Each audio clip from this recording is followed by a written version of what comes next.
पंढरपुरी समीरा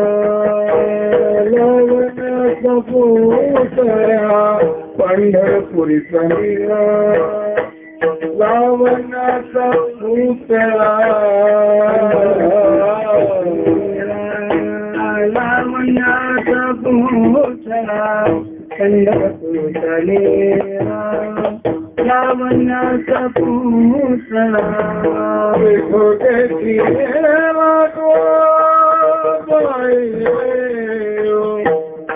विठोबाची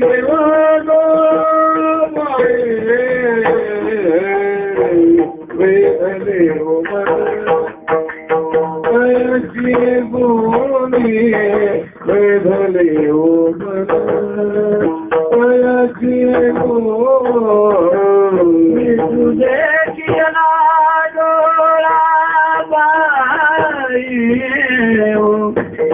देखियला डोळा बाई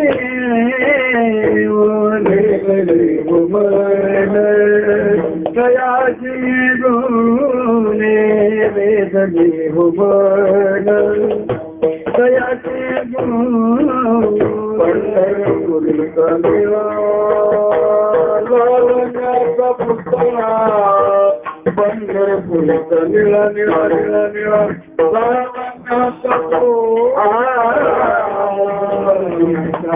निळा लावण्याचा पुतळा पंढरपुरी समीरा लावण्याचा पुतळा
हे वाणी मानेल संतांचे रंगव चित्ताचे अपुलिया माझे वाणी तुझे वर्णी गुणनाम ऐसे देई प्रेम अधिका मुक्त कहे पायावरी या वाड करी संतांचा विठ्ठल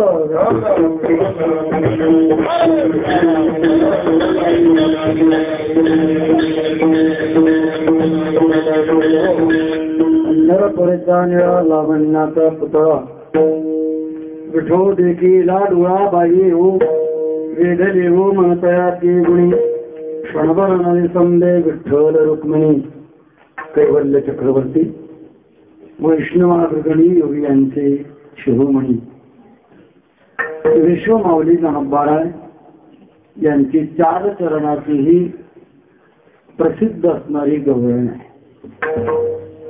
या ठिकाणी वैकुंठवासी आहे तिथे परायण रघुवा दर्शले आणि वैकुंठवासी आहे ती परायणा जानकीबाई दर्शले यांच्या पुण्यस्मरणार्थ दिनत्रय महोत्सव सोहळा संपन्न होत असताना आजपासून काल्याच्या चिंतनामध्ये उपस्थित आहात. नियमानुसार गवळण किंवा काल्यातला अभंग कुठलाही स्वीकारावा लागतो. पद्धतीप्रमाणे आपण विश्वमाऊली ज्ञानोबांची गवळण चिंतनाकरता घेतलेली आहे. आपल्या अंतःकरणातील भगवान परमात्म्याची अनन्यता आणि आवश्यकता 2 गोष्टीचे चिंतन ज्ञानोबा या अभंगामध्ये प्रकट करतात. माणसाच्या वृत्तीची भेद असतात. नेहमी संसारामध्ये वृत्ती बदलत असते. जर माणसाचं मन संसारात बदललं नाही तर संसारच होणार नाही. बदलत आणि बदलण्याकरता जो असतो त्याचं नाव आहे संसार. काही वेळा संसारामध्ये पुनरावृत्ती होईल पण ती बदलूनच होईल. पण स्थिरीकरण हे प्रपंचाचं अजिबातच सूत्र नाही. तेथे राहण्याची नाही कल्पकोटी. स्थिरता प्रपंचाचा विशेष नाही. सारखा बदल आहे. एक जागतिक विद्वानांची सभा भरलेली होती. प्रश्न असा मांडला, सगळा जगाचा विनाश झाल्यानंतर खाली काय तत्व राहतं शिल्लक? त्यात बर्नार्ड शॉ नावाचा तत्व येत होता. त्याने सांगितलं सगळं जग जरी संपलं तरी न बदलणार तत्व म्हणजे बदलत नाही हे तत्व न बदलणार आहे. सांगण्याचा थोडक्यात इतके तसा सारखा बदल. एका दृष्टिकोनातून संसाराच्या क्षेत्रामध्ये बदल असावा असं वाटणं स्वाभाविकच आहे. जर बदल झाला नाही तर माणसं कंटाळतात. म्हणून एक संस्कृत मधलं सिद्धांताचं एक वाक्य आहे, क्षणे क्षणे या नाविन्य मुपैती तदेव रूपम रमणीय काया. क्षणाक्षणाला ज्याच्यात बदल होतो तेच संसारामध्ये रमणीय वाटतं. आहे ते जर पुन्हा पुन्हा पाहायला मिळालं एक आमच्या मराठवाड्यात म्हण आहे महाराज गोडसे महाराज, तेच काय होत्या महाराजांचं रट रोटी घट पिटलं. जेव्हा त्याचीच पुनरावृत्ती होते तेव्हा माणसं कंटाळतात, माणसाला नवं हवं आहे. आमच्याकडच्या उस्मानाबाद जिल्ह्यातला पोट जिल्हा झालेला लातूर जिल्हा, आणि लातूरकरांचं मागे बऱ्याच वेळेला म्हणलं पेपरमधून त्याच्यातून वाचलं, जे नवं ते लातूरकरांना हवं. मी म्हटलं मग भूकंप का सुद्धा.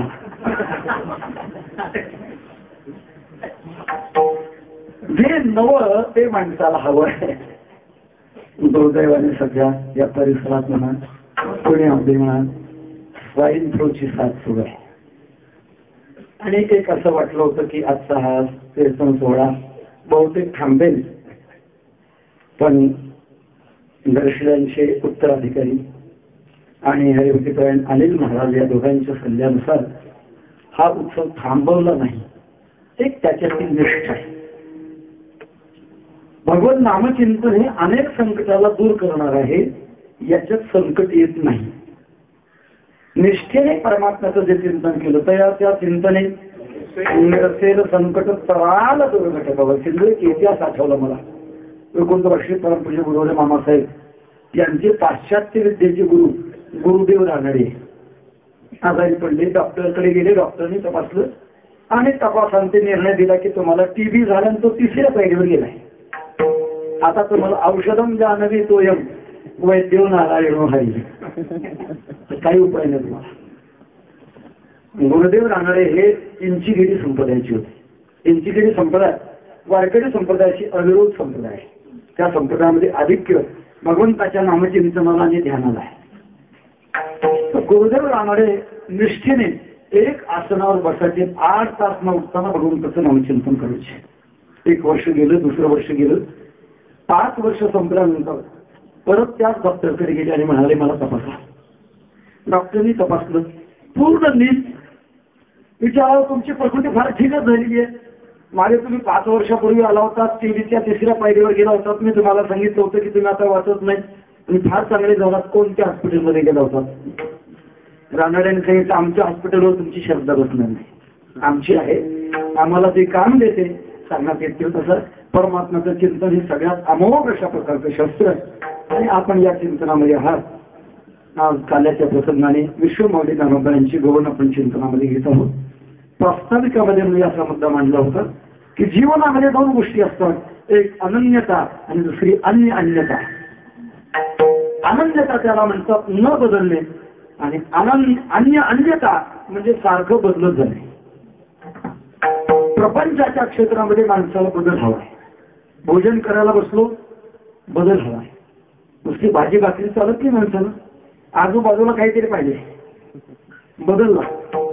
आजचं जीवन उद्या चालत नाही, उद्याचं परवा चालत नाही, नेहमी अशा प्रकारचा बदल लागतो. पण एक गोष्ट खरी आहे, जिथं नेहमी बदल असतो तिथं अस्थिरता असते. बदल हा असत्यात असतो, सत्यात मात्र बदल नसतो. जीवनाचं स्थैर्य लक्षात देण्याकरता बदल जरी वरकरणी बरा वाटला तरी खऱ्या अर्थानं जीवनाचं स्थैर्य हे माणसाच्या जीवनामध्ये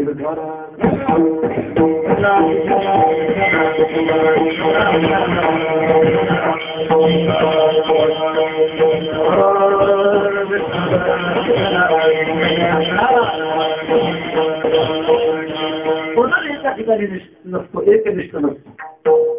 देशानुसार, कालानुसार, व्यक्तीनुसार, परिस्थितीनुसार माणसं बदल करत असतात. कर्मार्थामध्ये सुद्धा काही वर्षामध्ये माणसाला बदल करावा असं वाटतं. 19 वर्षी परमपूज्य गुरुदेव मामासाहेबांच्या परंपरेनुसार आणि जेव्हा कीर्तनकाराचं स्वागत केलं जातं, हार घातला जातो आणि मामासाहेब तो घ्यायचे आणि हाराला वंदन करून परत लागलीच काढून द्यायचे. ती परंपरा मानणारी आणि आज थोडा वेळ हार ठेवला त्याचा त्यांनी बदल करावा असा वाटला. प्रारंभाला आलेला घाम जाण्याकरता याची थंडाई असावी असं थोड्या वेळ वाटलं म्हणून ठेवला. आता काढतो विठाला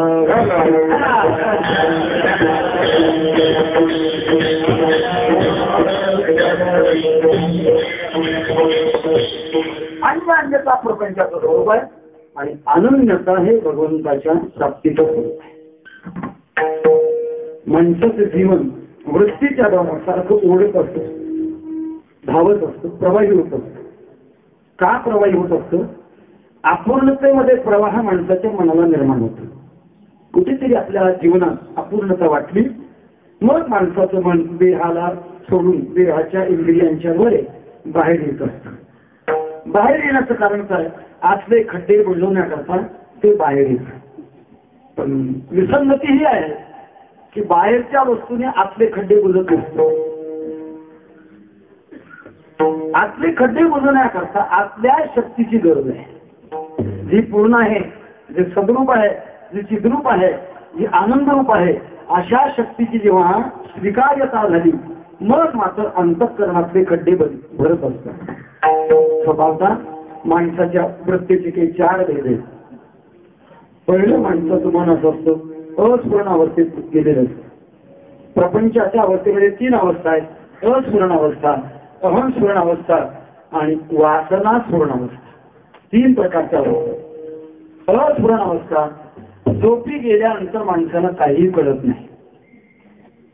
झोप का आली कळत नाही, कुठून आली कळत नाही, किती वाजून किती मिनिटांनी आली हे कळत नाही. एवढंच नाही, झोपी गेलेल्या माणसाला आपण झोपी गेलो हेही कळत काहीच कळत. झोप ही अस्फुरण अवस्था. जाग झाल्यानंतर कळतं की आपण झोपी गेलो. भूतकाळातली झोप कळते, वर्तमान काळातली झोप कळत नाही. भविष्यातली थोडी झोप कळते. ग्लानी येऊ लागली, दुखऱ्या येऊ लागल्या, जांभळ्या येऊ लागल्या. जांभळ्या 2 प्रकारच्या असतात: भुकेच्या जांभळ्या आणि झोपेच्या जांभळ्या, वेगळ्या. पण काही जांभळ्या अशा असतात की त्या सूचना करतात की आता तुम्हाला झोपेची गरज आहे. भविष्यातली झोप कळेल, भूतकाळातली झोप कळेल, पण वर्तमान काळातली झोप कळत नाही. त्याला अपूर्ण अवस्था म्हणतात.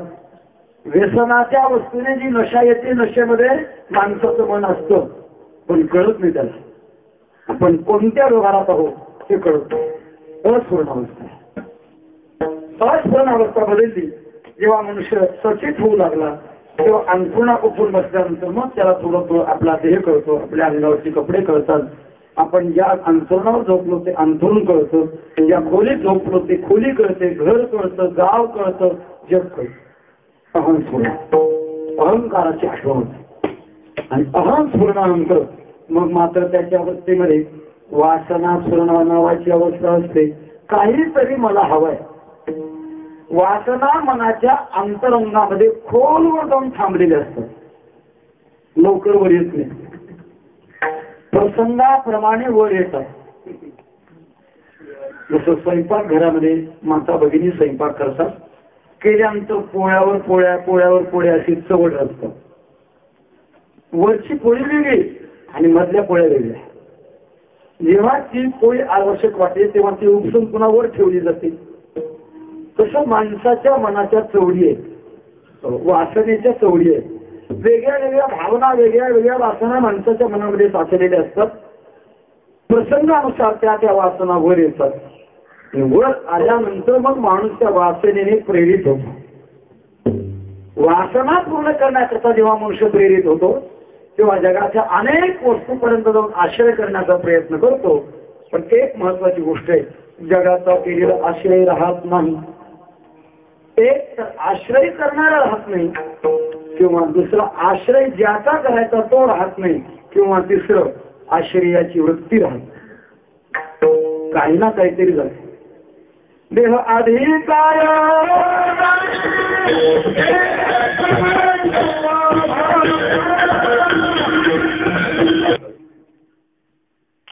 तिन्ही पैकी काही ना काहीतरी सतत कुठलं तरी नष्ट होतं. भोगता तरी जातो, भोग्य तरी संपतो, किंवा भोगाची वृत्ती तरी जाते. पण प्रपंचामध्ये अनन्यता जमतच नाही. छोटासा दृष्टांत सांगेल. राजाने एक कुत्रा पाळलेला होता. काहींच काही पाळीव प्राण्यावर फार प्रेम असावं, पण कामापेक्षा जास्त नसावं. काही माणसं पोपट पाळतात, काही मांजर पाळतात, काही कुत्रा पाळतात. पुढच्या जन्माची तयारी कुत्रा फार प्रेम राजा. उन्हाळ्याचे दिवस आणि उष्णता आधीच असल्यामुळे कुत्र्याचा स्वभाव आहे, त्याला उष्णता सहन होत नाही किंवा तो लहाक होतो. मराठवाड्याच्या शब्दात लहाक, सारखा त्याला श्वास लागतो आणि श्वास तो तोंडाने घेत राहतो, त्याला लाकणं म्हणतात. लागता लागता त्याची जीभ अशी लांब लचक बाहेर पडलेली होती. राजाचं सरळ ती जीभ पाहिल्याबरोबर मनामध्ये विचार वेगळा झाला. एकीकडे पोपट आहे, दुसरीकडे कुत्रा आहे. एक 1.5 इंच लांबीची जीभ असणारा पोपट गोड गोड बोलतो, जवळजवळ 6 इंच लांबीची जीभ कुत्रा बोलत बहुतेक. कुत्र्याच्या जिभेला रोग झालेला जावं, कुत्र्याच्या जिभेचा रोग राजाच्या डोक्यात निर्माण झाला. प्रधानजी कुत्रा बोलत नाही, नक्की त्याच्या जिभेला रोग झाला. प्रजांनी सांगितलं सरकार हा कुत्रा कुठलाच बोलत नसतो, फक्त इतिहासामध्ये भगवान प्रभुरामचंद्राकडे आलेला कुत्र्याने एकदा फक्त बोललेला ऐकले.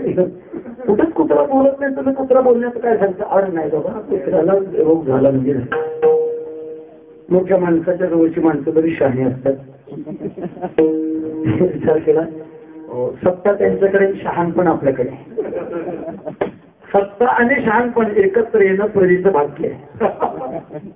त्यावेळेला सत्ताधाऱ्याकडे सत्ता असते पण शहाणपण नसतं, आणि शहाण्या माणसाकडे शहाणपण असतं पण सत्ता नसते.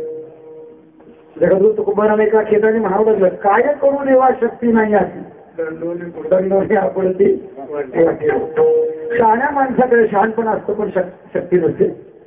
प्रधानाने विचार केला, हा प्रसंग आता आपण निघूला पाहिजे. सरकार तुम्ही म्हणताना मग बरोबर ठीक, आपण राजवैद्याला बोलवलं. राजवैद्य बोलवला गेला, कुत्रा दाखवला, तपासलं, राजाचा आग्रह पाहिला आणि राजवैद्याने ठरवलं आता आपण यांना ओलांडायचं नाही. म्हणतात तेच मानायचं. हिंदू सरकार ते म्हणतं त्याप्रमाणे बरोबर आहे. कुत्र्याच्या जिभेला रोग झालेला आहे, त्याच्या जिभेवाट लाळ गळते, नक्की रोग झालेला आहे. मग त्याला बोलण्याकरता काय करावं लागेल? सांगितलं तो रोग फार जुना आहे, कमीत कमी 20 लाख रुपये खर्च येतील. परंतु राजा काही तर ताबडतोब बिल पास करा. असं नाही, 20 काय आलं, कुत्रा बोलला पाहिजे. 20 लाख रुपये वैद्यकाने घेतले, आपल्या घरी आला. मित्राला बातमी कळाली की आपल्या मित्राने राजाचा कुत्रा बोलवण्याकरता 20 लाख रुपये घरी आणले. पैसे आणणं सोपे पण पचवणं सोपं नाही. कुत्रा जर नाही बोलला तर मित्राला भाषेला जावं लागेल. वेळीच सावध करून म्हणतो त्याच्या घरी जाऊन त्याला सूचना करू लागला, अरे वेळीच सावध हो, राजाचे पैसे तर राजाचा कुत्रा आहे. कुत्रा तो बोलत असतो आणि तो बोलवण्याकरता मग औषधाकरता 20 लाख रुपये घरी घेऊन आलास, लवकरात लवकर परत ते जगायचं असेल दिसत नाही, परत द्यायचं कारण नाही. आणि मग धोका होईल, तो धोका होणारच नाही. का बरं होणार नाही? कारण मी राजाला येताना सांगितलं सरकार रोग फार जुनाट आहे आणि कुत्रा बोलण्याकरता कमीत कमी 20 वर्ष लागतील. राजाने सांगितलं होतं 20 काय आलं, आधी पुरुषाला म्हणजे कुत्रा फक्त बोलला पाहिजे. पण तुझ्या हे लक्षात आलं पाहिजे 20 वर्षात राजाचा तरी नंबर लागेल. त्याचा नाही लागला, माझा लागेल. आणि आम्हा दोघांचा नाही लागला तर कुत्रा असं तर काय नसतं. काय प्रश्न आहे? दृष्टांत याच्याकरता सांगितलं, भोगता भोग्य आणि भोगवृत्ती याच्यातून कुठलं ना कुठलं ते नष्ट होतच असतं. याच्याकरता त्याच्यात अनन्यता टिकत नाही. भक्तीच्या क्षेत्रामध्ये मात्र ज्याचा आनंद होतायचा तो अजरामर आहे. आणि त्याची सेवा आनंद घेणारी माणसं ही मंडळी इतकी समर्थ होतात की आपल्या जीवनामध्ये तो आनंद घेण्याकरता हा जन्म जर पुरला नाही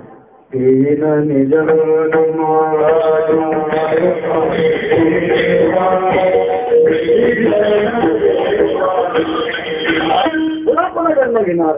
प्रल्हादाच्या अवतारामध्ये भक्ती केली, पुढे अंगदाच्या अवतारात भक्ती केली, उद्धवाच्या अवतार भक्ती केली, नामदेव महाराजांच्या रूपातून भक्ती केली आणि जगद्गुरु तुकोबा यांच्या रूपातून भक्ती केली. पुन्हा पुन्हा जन्म घेऊन येण्याची शक्ती आमच्याकडे येते. आणि तिसरी गोष्ट, आमची वृत्ती नष्ट होत नाही. प्रत्येक केली काय करुणाने जीवनी जीवन तेसे तानी जाता मन धारे करी न धारे पुढती पुढती राजा विठ्ठलची पाय. वृत्ती बिघडत नाही, भोगता बिघडत नाही आणि भोग परमात्मा तो देखील बिघडत नाही. याच्याकरता या क्षेत्रामध्ये अनन्यता ज्याला म्हणतात ही अनन्यता स्वीकारली लागते. विश्वमाऊली नारंबाळ आपल्या जीवनाची स्वनामधन्यता होण्याकरता भगवान पांडुरंग परमात्म्याच्या सेवेत साधने भक्तीमध्ये तल्लीन होते. भक्तीमध्ये तल्लीन असताना माणसाच्या जीवनामध्ये दोन दशा आहेत. एक साधक दशा आहे तर दुसरी सिद्ध दशा आहे. साधक दशेमध्ये काही नियम पाळावे लागतात. साधकाची दशा उदास असावी, उपाधी नसावी अंतर्भावी, लोलुपता काय निद्रेचे जमावे, भोजन करावे परिमित. साधक दशेमध्ये जीवन जगत असताना काळसारावा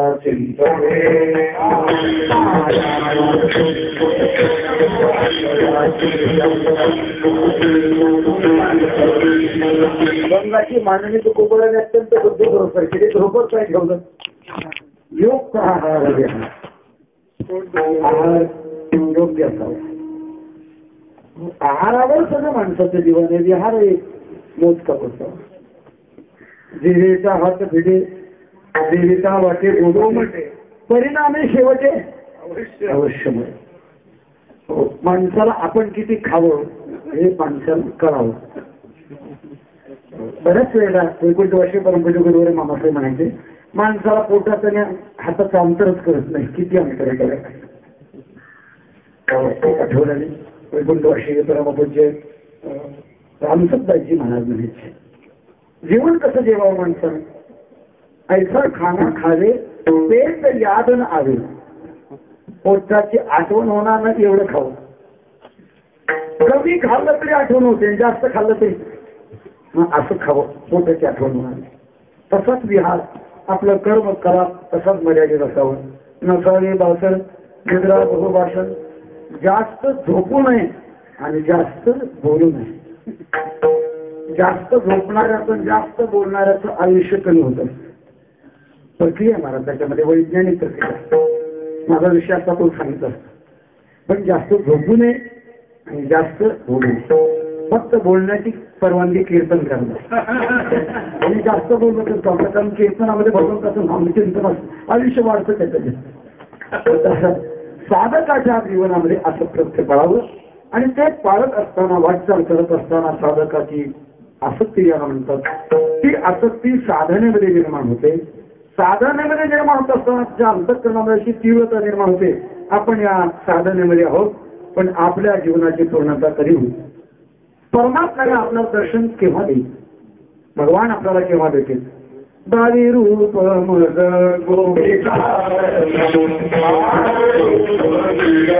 देवा पाषाणाची खोळ घेऊन पैसे राहते. का जर असं थांबला तुम्ही मला रूप दाखव. आतापर्यंत अनेकांना दाखवलंय मला देखील दाखव. रूपदाधिकारी आता चतुर्भुजांच्या मंडिता आम्हाला रूप दाखवा. ही इच्छा भगवत भक्ताची तीव्र बनते आणि तीव्र बनलेल्या तळमळीला परमात्मा प्रत्यक्षात फळ देतात.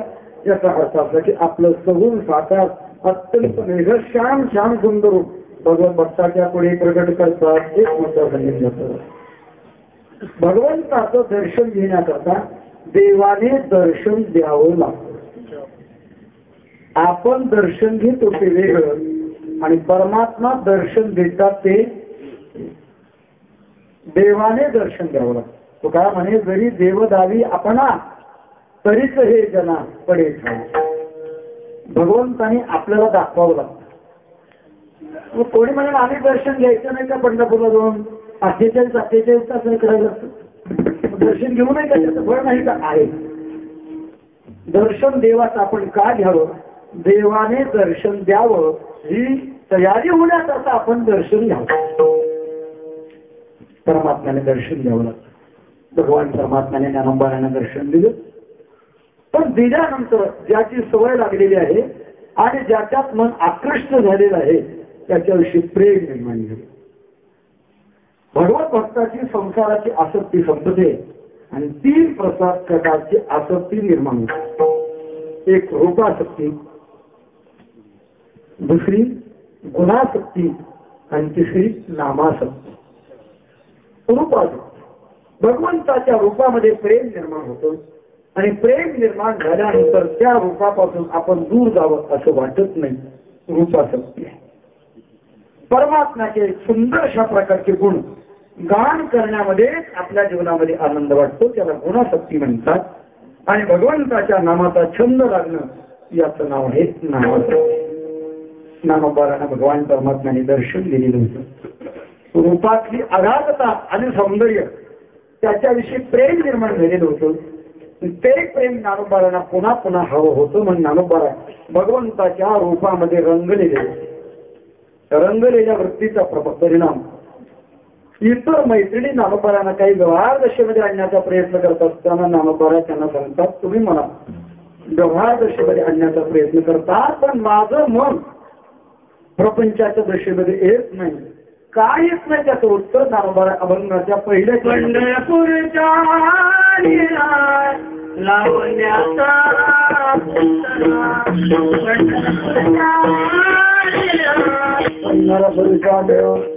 लावण्याचा पुतळा भगवान पांडुरंग परमात्म्याचा पहिल्यांदा रंग चुकून भगवत दर्शनामध्ये जी छटा ज्याला म्हणतात ती छटा बाहेर पडत असते.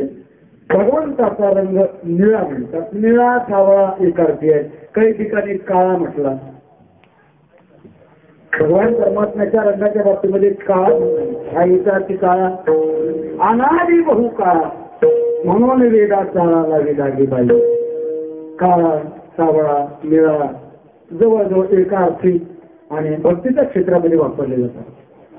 काळ्या रंगाचा विशेष असा आहे दुसऱ्या रंगाला उमटूच देत नाही. कारण काळा रंग काळ्या रंगात दुसरे रंग उमटत नाही. तो एकदा काम बसला की बाकीचे रंग तसा भगवंताचा रंग आहे. त्यात एकदा का रंग उमटला ते दुसऱ्या रंगाला पुढे येऊन देत नाही.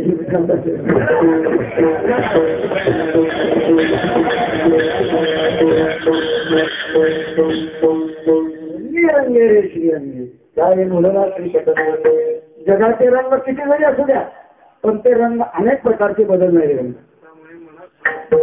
ते रंग टिकणारे नाहीत.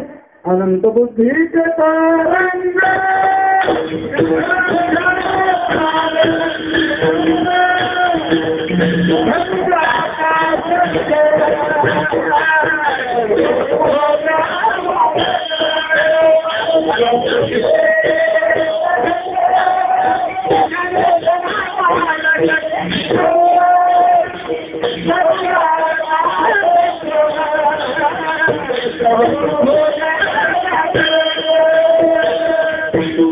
संचलता आणि विविधता त्याच्यामध्ये आहे.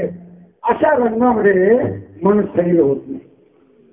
त्याच्याकरता भगवत स्फुरण अवस्था लागते. भगवान परमात्म्याचा रंग निळा काळा काळा असं का बरं? त्याचं एक कारण आहे. तो का आवडला म्हटल्यापेक्षा तो तसा का दिसला? तसं तर भगवंताच्या पासूनच सगळ्या रंगाची निर्मिती आहे. मग त्याच्यात निळा रंग सावळा रंग भगवंताला आवडला.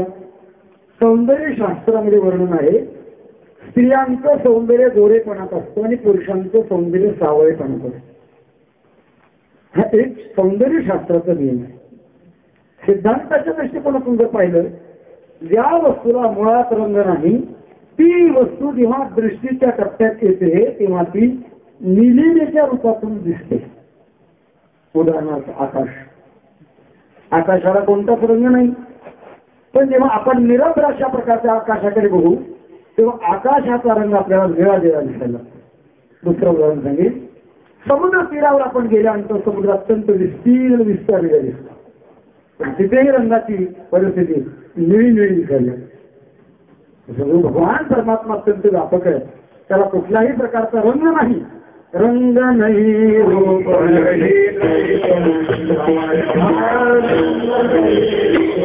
रूपाने असणारा भगवान परमात्मा जेव्हा दृष्टीच्या आटोक्यात येतो तेव्हा त्याची निलिमा भासते. नामबार म्हणतात पंढरपुरीचा मेळा.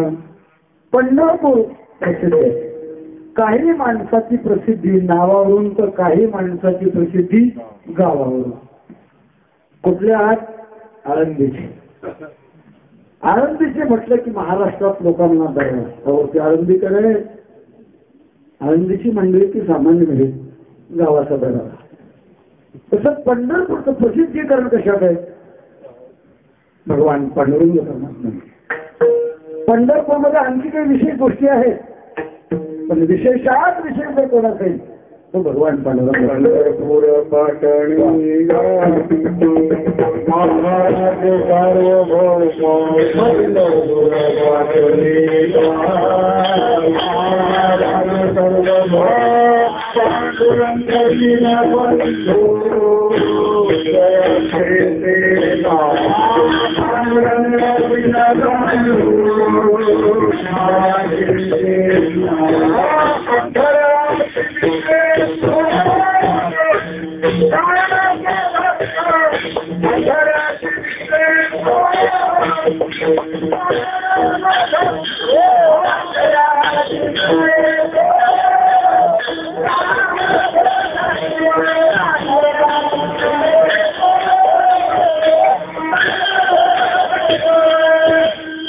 पंढरपूर क्षेत्रामध्ये अनेक वैशिष्ट्य, आवड हे पंढरी, भीमा, पांडुरंग, चंद्रभागा, लिंग पुंडलिक असे अनेक वस्तू आहेत तिथे.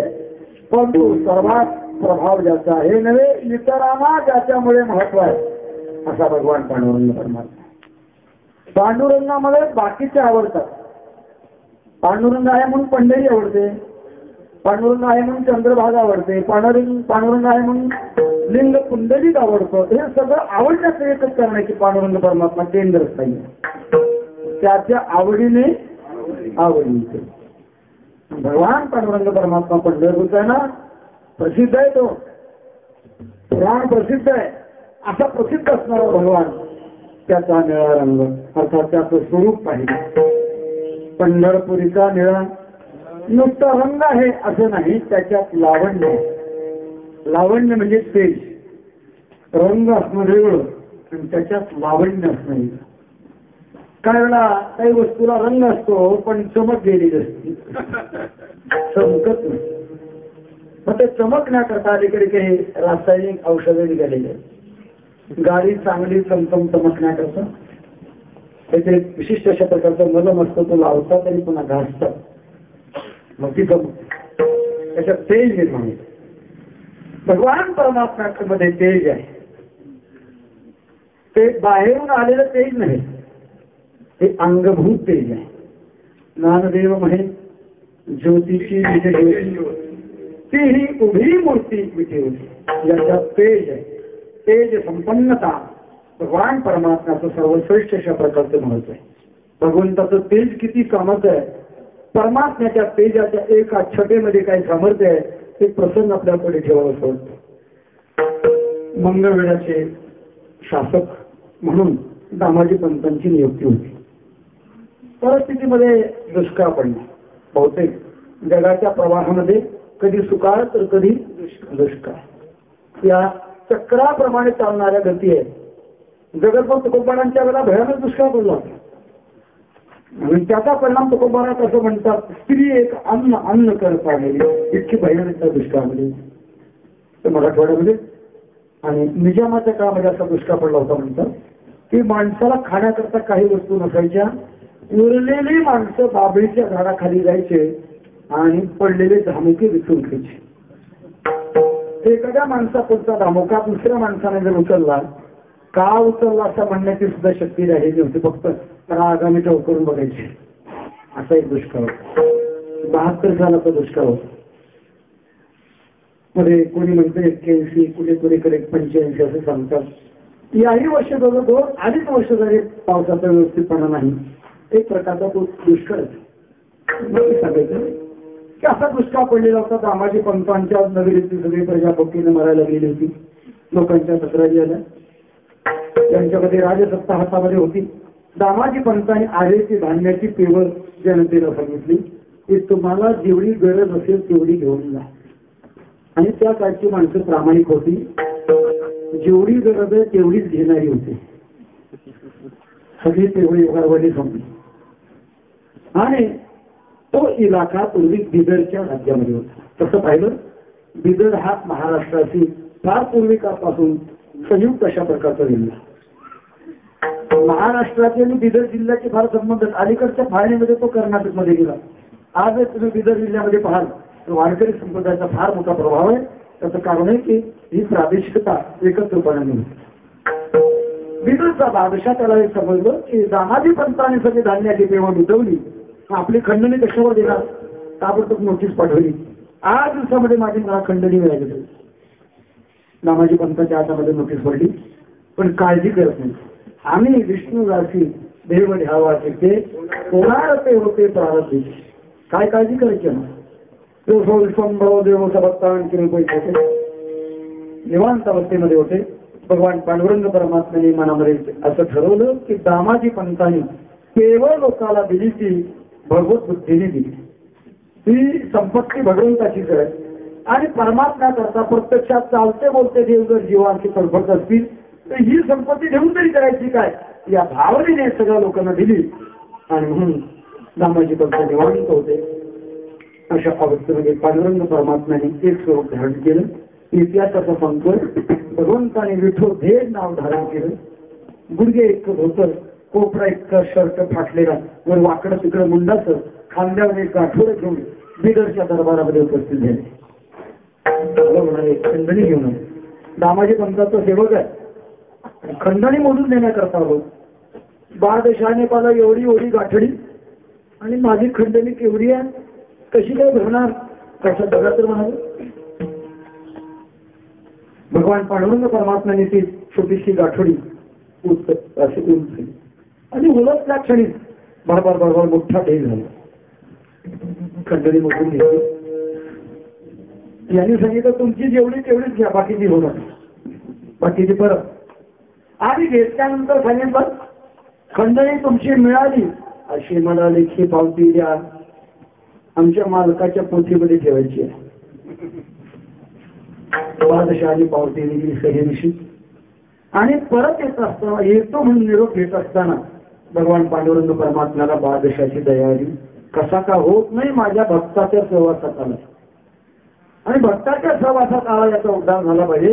म्हणून भगवान परमात्म्याने थोडेसे आपले ओठ फाकवले आणि दाताचा थोडासा प्रकाश बिदरच्या बादशाला दाखवल्याबरोबर त्याच्या अंतःकरणामध्ये इतकं आकर्षण निर्माण झालं.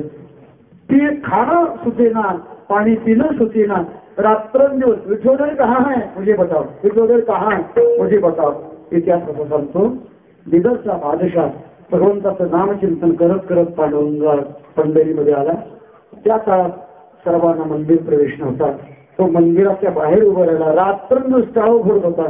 7 दिवसानंतर प्रत्यक्षात भगवान पांडुरंग परमात्म्याने आणि बिदरच्या बादशाचा उद्धार केला. का, फक्त दाताचा थोडा प्रकाश, ज्याला लावण्य म्हणतात, दाताचं अल्पशार प्रकारचं लावण्य दिसलं, त्याचा परिणाम एवढा जर होतोय तर ज्ञानोबा म्हणतात मला भगवंताच्या सगळ्या अंगकांतीचा लावण्य प्रभाव लक्षात आला.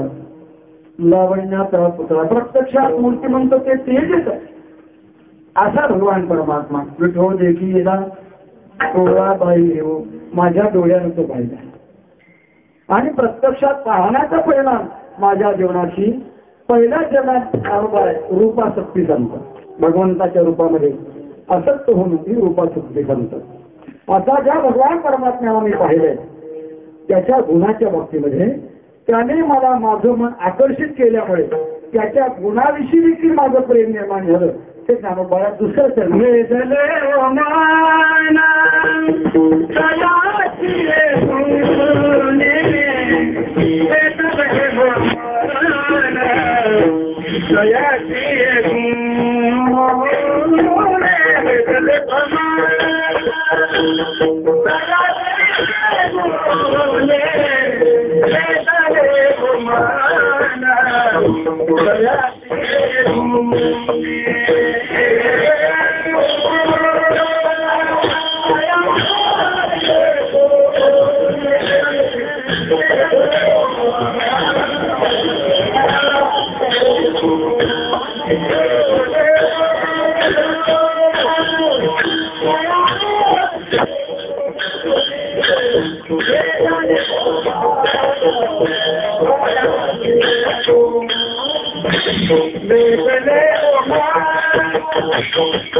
संयोजकांनी अशी गायक मंडळी जमा केली आहे. आळंदीतले कीर्तनाच्या उन्हाळ्यातले कीर्तन देव मन तयाचे गुणी भगवान परमात्म्याच्या गुणामध्ये माझं मन आकर्षित झालं. जगामध्ये काही ना रूप असतो गुण नसतो, काही ना गुण असतो रूप नसतो, काही ना दोन्हीही नसतं आणि काही ना दोन्हीही असत. काही ना रूप असतं पण गुण नसतं. इतिहासामध्ये काही इतकं रूपवान होते म्हणतात इतिहासाचा सांगतो. काही रूपवान होते म्हणून राजा दशरथाचं अधिक प्रेम काही गुणाच्या बाबतीमध्ये भगवान प्रभू रामचंद्र वनवासावर राजा दशरथ वैकुंठाला हा गुण म्हणून अजूनही कोणी धाडस करत नाही. महाराज 2009 पर्यंत अजून अशी नोंद नाही. नाव ठेवले माता भगिनीमध्ये कोणी काही नाव ठेवलं तर अजूनही दिसत नाही. आवडतात ते नाव ठेवलं तर मला वाटतं गिरीश बुकामध्ये नोंद होईल. काही रूपवान पण गुणाने शून्य म्हणता येत नाही. तसं एक औपचारिक म्हणावं लागतं मला. काही फार मोठी जबाबदारी आहे. भगवंताच्या अवतार पूर्व तयारीच्या वेळेला बैठक घडली आणि त्या बैठकीमध्ये ठरवलं की रामाला वनवासाला कोण पाठवेल. कोणी तयार होईना देवाला दुःख देण्यासाठी. कैकेयीने सांगितलं मी तयार होतो. ज्याच्यामुळे भगवान प्रभू रामचंद्रांची कीर्ती वाढेल ना माझी आपली कीर्ती होऊ द्या. महिलांमध्ये कैकेयी शिवी आहे. काही म्हणतात रायवड्यावर काही म्हणतात. असं जरी माझा मोठेपणा जरी नसला पण प्रभूचा जर मोठेपणा होत असेल तो मी माझ्या जीवनाचा सहन करीन. आणि माझा मुद्दा असा गुणाने अत्यंत निकृष्ट रूपाने काही गुणाने चांगले असतात रूपाने चांगले नसतात. कस्तुरी नावाची वस्तू आहे. मातीचा सारखा शापकाचा रंग असतो तिचा. औषधी वस्तू आहे. जो भाव सोन्याचा तोच भाव कस्तुरीचा इतकी तिची किंमत असते. कस्तुरीचे रूप अतिहीन मातीच असते पण गुणाने कितीतरी मोठे असते. भगवान परमात्म्याच्या ठिकाणी रूप आणि गुण म्हणतात त्या गुणामध्ये माझं मन आकर्षित झालं. काही माणसामध्ये गुण इतके आघात असतात ते कोणत्या गुणाचं चिंतन करावे सांगण्याची पंचायत लिखत यदि गृहीत्वा शारदा सर्व कालम तदपि तव गुणाना निशता. प्रत्यक्षात सरस्वती सगळ्या डोंगराचं काज आणि समुद्राची शाही करून सगळ्या झाडाची एकच लेखणी करून पृथ्वीच्या पत्रावर भगवंताचे गुणानुवाद घेत असली तरी भगवंताचे गुणानुवाद संपणार नाही. जितके भगवान परमात्म्याचे गुण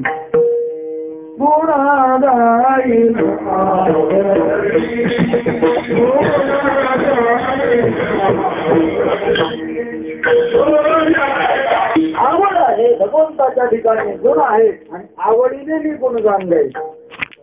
प्रकार असा असतो जर आवड असेल तर निर्गुण नात्या ठिकाणी सुद्धा माणसाला गुण दिसतो. जरी गुण नसला तरी त्याच्या ठिकाणी गुण दिसतात. का आवड आहे म्हणून.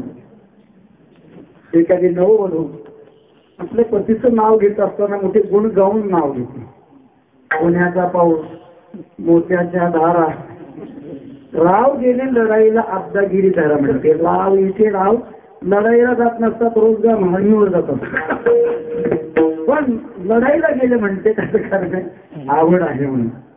आवड आहे म्हणून गुण नसताना गुण वाटतात. हा तर गुणाचा साठा आहे. आई कार्याची श्री अवधारी ज्ञान वैराग्य ऐकले. गुण नसताना गुणानं वर्णन करणं दोष आहे. काही माणसं माणसाची स्तुती करतात, आवाज तो स्तुती करतात. गोपाळ म्हणतात आवाज तो स्तुती करणं बरोबर नाही. तो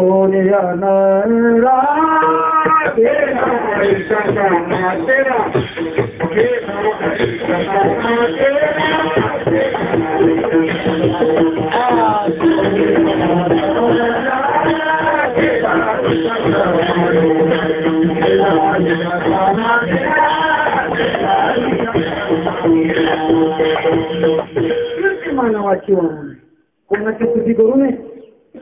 सामान्य माणसं प्रापंचिक स्वार्था करता नको त्याची स्तुती नको कशी करतात. महाराज म्हणतात तो नको नरस्तुती आणि कथेचा विकरा हे नको दातारा घडू देऊ. 81 रुपयाची भाकी तो करून आहे पुराण हा उदाहरणाचा सांगण्यात येतं. त्याचा अंतःकरणामध्ये आवड असावी आणि भगवान परमात्म्याच्या गुणाचं चिंतन करत असताना भगवान गुणनिधी आहे. अनंत म्हणती माझी स्वामी अनंत गुण त्याचे म्हणून अशा अनंत गुण संपन्न भगवान परमात्म्याची आवडही आहे. याला गुणाशक्ती म्हणतात. माऊली सांगतात वेददेव मन तयाचे रूपामध्ये मन रंगलंय, गुणामध्ये मन रंगलंय आणि त्याचा परिणाम क्षणभर नवी संदेश रुक्मिणी कुठलाही व्यवहार जरी असला तरी भगवान पांडुरंग परमात्मा आणि मातो श्री रुक्मिणी यांचा मला विसर पडत नाही. भगवान परमात्म्याची शक्ती येते, आदिशक्ती भगवान परमात्म्याची रुक्मिणी माता. शक्ती आणि शक्त या दोघांचं एकीकरण ते मला मात्र माझ्या अंतःकरणातून विसरलं जात नाही. नामाचे चिंता